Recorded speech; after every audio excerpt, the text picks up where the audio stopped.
જામનગર જિલ્લા ભાજપના હોદ્દેદારોના નામ જાહેર થયા છે। પ્રદેશ ભાજપે જામનગર જિલ્લાના હોદ્દેદારોના નામ જાહેર કર્યા છે। મુખ્ય હોદ્દાઓ ઉપરાંત મોરચાના હોદ્દેદારો જાહેર કરવામાં આવ્યા છે। મુખ્ય 21 હોદ્દેદારો સાથેનું સંગઠન જ જાહેર કરવામાં આવ્યું। 8 ઉપપ્રમુખ, 3 મહામંત્રી, 8 મંત્રી, 1 કોષાધ્યક્ષની નિમણૂક કરવામાં આવી છે। કૌશિક રાબડિયા, અભિષેક પટવાને ઉપપ્રમુખ બનાવાયા છે। નાથા વારસકિયાની પણ ઉપપ્રમુખ તરીકે નિમણૂક કરવામાં આવી છે। કુમારસિંહ રાણા, ભવાન ચૌહાણને મહામંત્રી બનાવાયા છે। ભરત દલસાણિયાને મહામંત્રીનો ચાર્જ સોંપવામાં આવ્યો છે।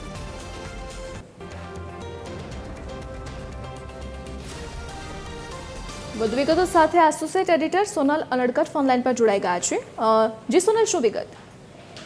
પ્રદેશ ભાજપ તરફથી જામનગર જિલ્લાના જે હોદ્દેદારો છે તેમની જાહેરાત કરવામાં આવી છે। સંગઠનાત્મક નિમણૂકો સતત પ્રદેશ ભાજપ તરફથી ચાલી રહી છે। ગઈકાલે પણ કચ્છ સહિત 3 જિલ્લાના પોરબંદર અને કચ્છ સહિત 3 જિલ્લાના જે હોદ્દેદારો છે તેની સંગઠનાત્મક નિમણૂકો જાહેર કરવામાં આવી હતી અને હવે આજે જામનગરના જે હોદ્દેદારો છે તેમની નિમણૂકો જાહેર કરવામાં આવી છે, જે અંતર્ગત જે 21 હોદ્દેદારો સાથેનું મુખ્ય સંગઠનનું જે માળખું છે તે ઘોષિત કરી દેવામાં આવ્યું છે, જેમાં 8 ઉપપ્રમુખ, 3 મહામંત્રી અને 8 મંત્રી તેમજ એક કોષાધ્યક્ષની નિમણૂક કરાઈ છે। ઉપરાંત સોશિયલ મીડિયાના હોદ્દેદારો સાથે સાથે જે તમામ મોરચા છે તેના મોરચાના હોદ્દેદારોની પણ જાહેરાત કરી દેવામાં આવી છે। સ્થાનિક સ્વરાજની ચૂંટણીઓ હવે નજીક આવી રહી છે ત્યારે સંગઠનની ભૂમિકા છે તે રાજકારણમાં હંમેશા મહત્વની રહેતી હોય છે અને તે અંતર્ગત વિવિધ જિલ્લા અને શહેરોમાં માળખું તૈયાર થઈ જાય તો આગામી દિવસોમાં સ્થાનિક સ્વરાજની ચૂંટણીમાં પણ જે હોદ્દેદારો છે તેઓ લોકોની વચ્ચે જઈ અને ભાજપ અને સરકારની જે પ્રચાર પ્રસારની નીતિ છે તે યોજનાઓ છે તેના સર્વે લોકોને માહિતગાર કરી શકે તે અંતર્ગત જે આ નિમણૂકો છે તે હાલ કરવામાં આવી રહી છે। જી સોનલ, વિગત બદલ આપનો આભાર।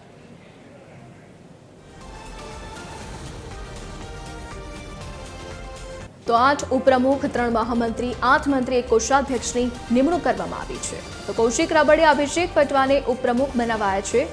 તો કુમારસિંહ રાણા, ભવાન ચૌહાણને મહામંત્રી બનાવવામાં આવ્યા છે। તો નાથા વારસકિયાની પણ ઉપપ્રમુખ તરીકે વરણી કરવામાં આવી છે। કુમારસિંહ રાણા, ભવાન ચૌહાણને મહામંત્રી બનાવાયા છે। તો ભરત દલસાણિયાને મહામંત્રીનો ચાર્જ સોંપવામાં આવ્યો છે। તો જામનગર જિલ્લા ભાજપના હોદ્દેદારોના આ નામ જાહેર કરવામાં આવ્યા છે।